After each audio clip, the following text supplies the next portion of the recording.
Laing house-to-house distribution sa mga relief packs ang gipahigayon sa usa ka barangay sa Dakbayan sa Talisay. Apan may ubang mga residente dunay mga pangutana atul sa maong kalihukan. Kun unsa kini atong sayran sa report ni Lian Sinkulan, exclusive.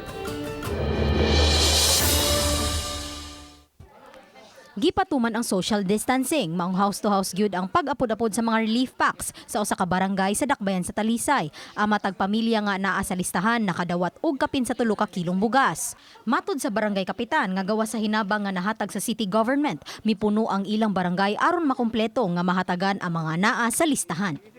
Prioridad nila ang mga pamilya nga medyo lisod-lisod gyud og kahimtang ug naapektuhan ang panginabuhian tungod sa hulga sa COVID-19. Gikan ni siya sa kanang LGU sa city. So kani siya gidungagan sa mga barangay kapitan. So gahapon mi na humagpak so automatic gi-distribute din namo karon. Human maripak ang mga bugas, nagtinabangay ang mga kawani aron kini mahatod ngadto sa nagkalain-laing sitio.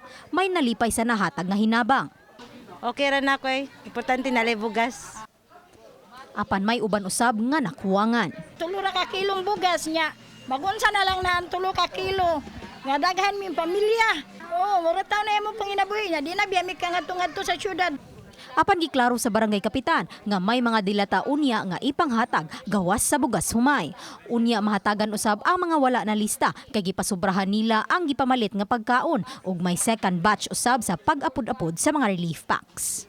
Akatong wa pa malista karon ug dapat mahatag akong hatagan karon de. Kay namto sa lista nato natay suga to nga kuan pack. So mapun-an nato sila. Rest assured that the city government is ready to give our poor residents of the city of Talisay who needs relief goods at this moment every week. Uban ni Renante Quiñones, Lian Singkulan, Balitang Bista.